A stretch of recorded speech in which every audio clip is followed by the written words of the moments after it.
তো হ্যালো বন্ধুরা, দেখতে পাচ্ছেন আবার নতুন রিয়াকশন ভিডিও নিয়ে আমরা দুজন চলে এসেছি। আজকের যে ভিডিওটা হতে চলেছে খুবই একটা ভালো ভিডিও।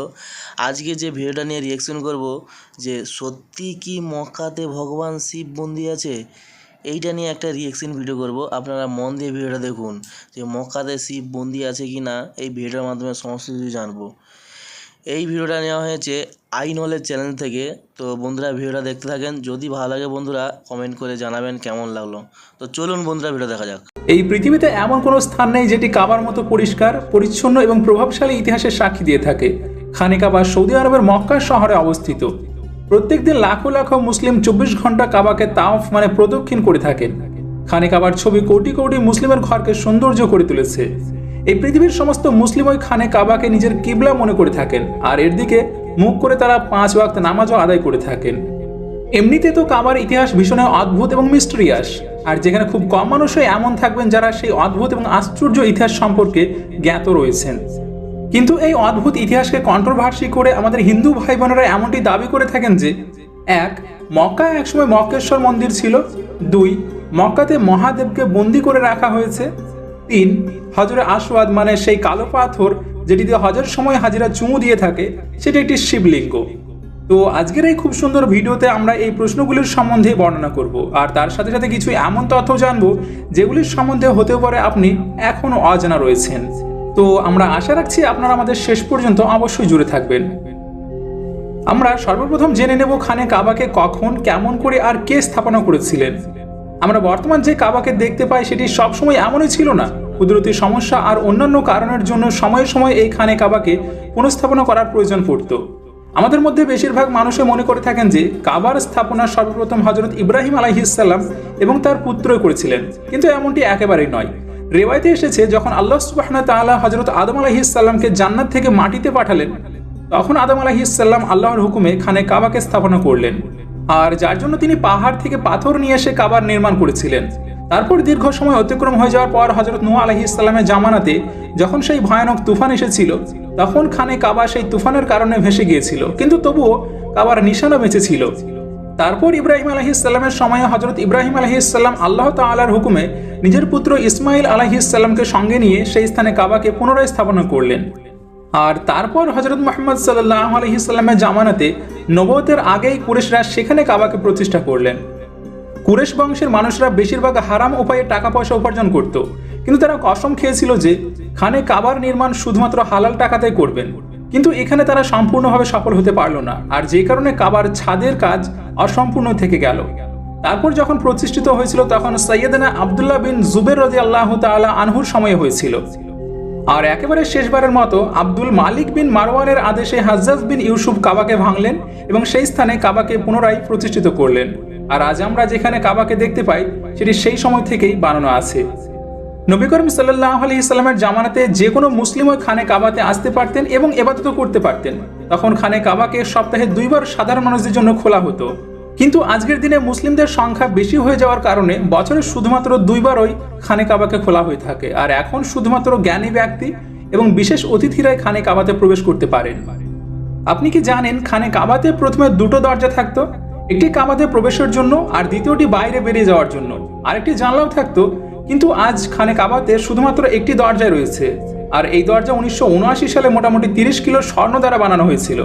আর এর আগে দরজাটি চাঁদির ছিল, আর যে জানালাটি ছিল সেটিকেও সরিয়ে ফেলা হয়েছে।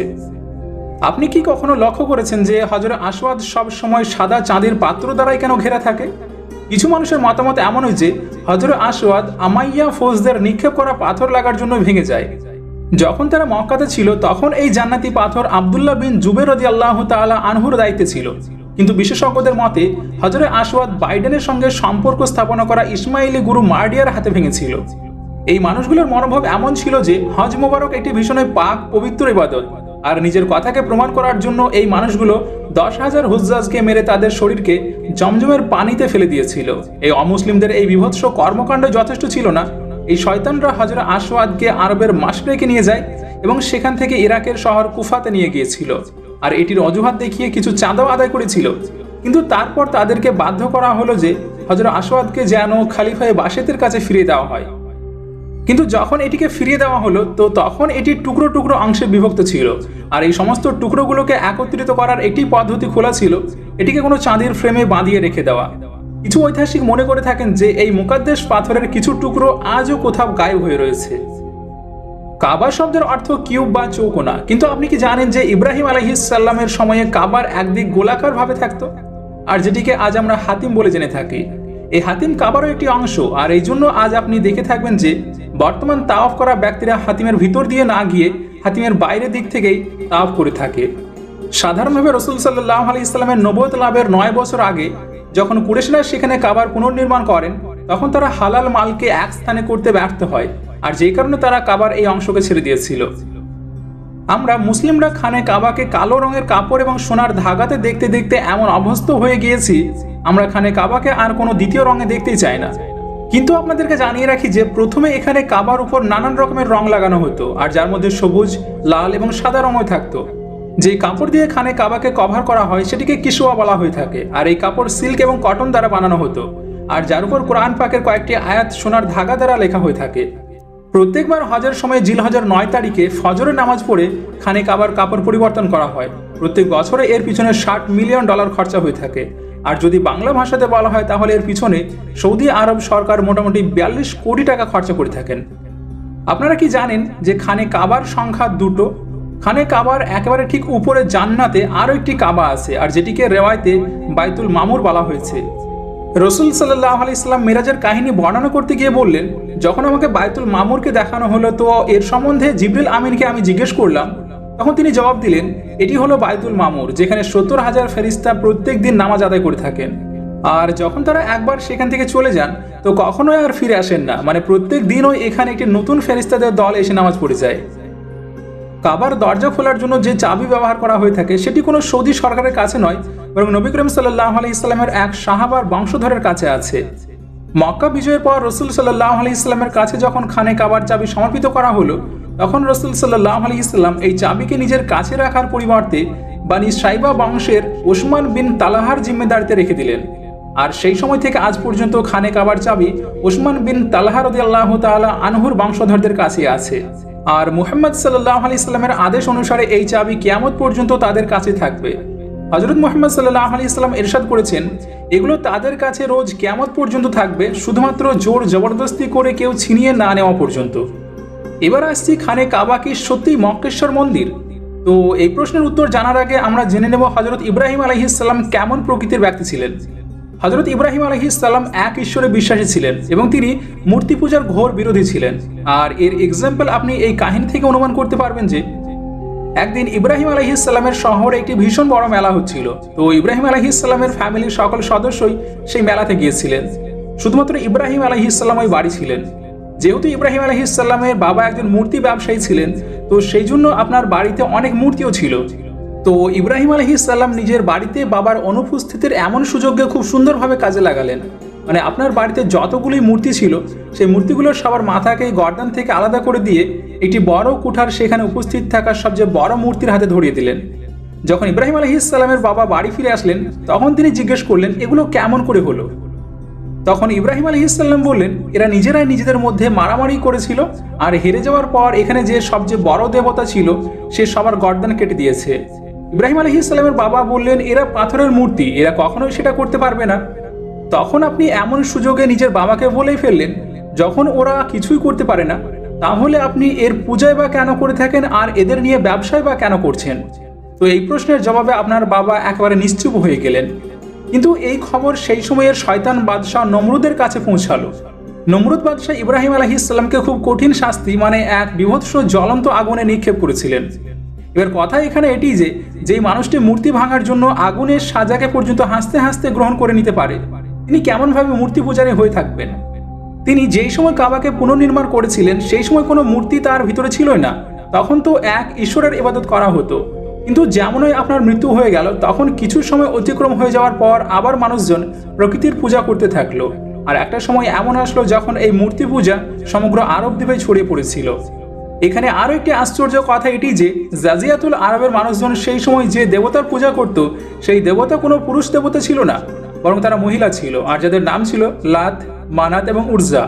আর যাদের সবচেয়ে বড় মন্দির ছিল বাদিয়ে নাখলার কাছে রাস্তার ধারে, আর যেটিকেও আবার রাসূল সাল্লাল্লাহু আলাইহি সাল্লামের আদেশে মক্কা বিজয়ের পর হযরত খালিদ বিন ওয়ালিদ রাদিয়াল্লাহু তাআলা আনহু ধ্বংস করেছিলেন। তাহলে এখানে কমপ্লিটলি ক্লিয়ার হয়ে গেল যে খানে কাবাতে কখনোই মক্কেশ্বর মন্দির ছিল না। হ্যাঁ, কিছু মূর্তি ইব্রাহিম আলাইহিস সালামের মৃত্যুর পর হয়তো সেখানে প্রবেশ করানো হয়েছিল, আর সেই মূর্তিগুলিও রাসূল সাল্লাল্লাহু আলাইহি সাল্লাম ধ্বংস করেছিলেন। আরেকটি গুরুত্বপূর্ণ কথা এটি যে এই পৃথিবীতে যত নবী রাসূল কিংবা দূত আল্লাহ সুবহানাহু ওয়া তাআলা পাঠিয়েছিলেন, তাদের সকলকে এটি বলেই পাঠিয়েছেন যে তোমাদের কমকে তোমরা বোঝাবে যে কখনোই যেন তারা প্রাকৃতির পূজা না করে, যেমন চাঁদ, সূর্য, অগ্নি, বরং তারা যেন এক ঈশ্বরে বিশ্বাস রাখে। এবার যখন আল্লাহ রসুলদের এমনটাই কাজ ছিল, তাহলে তাদের দ্বারা বানানো সর্বপ্রথম ঘর কাবা কিভাবে মক্কেশ্বর মন্দির হতে পারে? এখানে প্রশ্ন হচ্ছে, তাহলে হিন্দুরা এটিকে মন্দিরের দাবি কেন করে থাকে?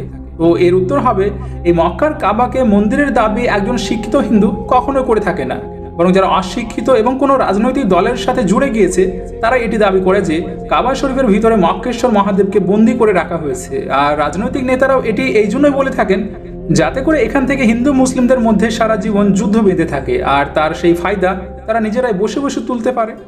এবার দ্বিতীয় কোশ্চেন, হাজরা আসওয়াদ কি একটি শিবলিঙ্গ? তাহলে এর উত্তর হবে, এটি একদমই নয়। হাজরা আসওয়াদ একটি জান্নাতি পাথর, আর এটির আকার কোনো জনির মতো নয়, বরং এটি একটি গোল পাথর, আর যেটিকে একটি চাঁদির ফ্রেমে বাঁধানো আছে। কিন্তু এর কৃত্রিম রূপটি দেখতে অনেকটা জনির মতো মনে হয়, আর যেই কারণে আপনারাও বিশ্বাস করে নেন যে হ্যাঁ, আমাদের রাজনৈতিক নেতারা একদমই ঠিক বলছে। সত্যি এখানে মক্কেশ্বর মহাদেব বন্দী আছেন, আর শিবলিঙ্গটিও তারই অংশ। এবার কথা হচ্ছে, যদি আপনার ভিতরে সত্যকে গ্রহণ করার ক্ষমতা থাকে তাহলে আপনি বিজয়ী দুনিয়াতে এবং আখিরাতেও। আর যদি আপনি সত্যকে গ্রহণ করতে ইতস্তত বোধ করে থাকেন তাহলে আপনি দুই জায়গাতেই বিফল হবেন। সর্বপ্রথম আপনাদেরকে এটি দেখতে হবে আপনি এই পৃথিবীতে কি জন্য এসেছেন। আপনি যেই রাস্তায় আছেন সেই রাস্তাটাই কি আপনার সর্বশক্তিমানের রাস্তা? খুঁজুন, খোঁজার চেষ্টা করুন, অবশ্যই পেয়ে যাবেন ইনশাআল্লাহ। তো আশা রাখছি আমাদের দেওয়া এই ইনফোগুলি আপনাদের ধারণা সামান্য হলেও পরিবর্তন করতে পেরেছে। তো আপনাদের কাছে একটি ছোট রিকোয়েস্ট থাকবে যে আপনারা ভিডিওটিকে সোশ্যাল মিডিয়ার বিভিন্ন প্ল্যাটফর্মে শেয়ার করুন, কেননা হতেও পারে আপনার এই শেয়ারের কারণে কেউ না কেউ সত্যটা জানতে পারবে। তো আজকের জন্য শুধুমাত্র এই পর্যন্তই। আপনাদের সঙ্গে আমি নাহিদ, আমাদের সঙ্গে জুড়ে থাকার জন্য শুকরিয়া। আসসালামু আলাইকুম ওয়া রাহমাতুল্লাহি ওয়া বারাকাতুহু। তো বন্ধু, দেখতে পেলেন ভিডিওটা অত্যন্ত একটা গুরুত্বপূর্ণ ভালো ভিডিও ছিল, যে কাবা ঘরে শিব বন্দি আছে কিনা দেখলাম ভিডিওটার মাধ্যমে, যে কাবা ঘর কখন স্থাপন হয়েছিল বা কাবা ঘরের যে ওই যে কালো পাথরটার মধ্যে না শিব আছে কিনা। আগেই জানতাম যে এই কালো পাথরে শিব আছে, তো এই ভিডিওটার মাধ্যমে সমস্ত কিছু জানতে পারলাম যে না, এই সমস্ত কিছু ঘটনা এই ভিডিওটার মাধ্যমে সমস্ত কিছু জানতে পারলাম। তো ভিডিওটা অত্যন্ত খুব ভালো ভিডিও ছিল। ভিডিওটা লাইক, শেয়ার এবং কমেন্ট করবেন।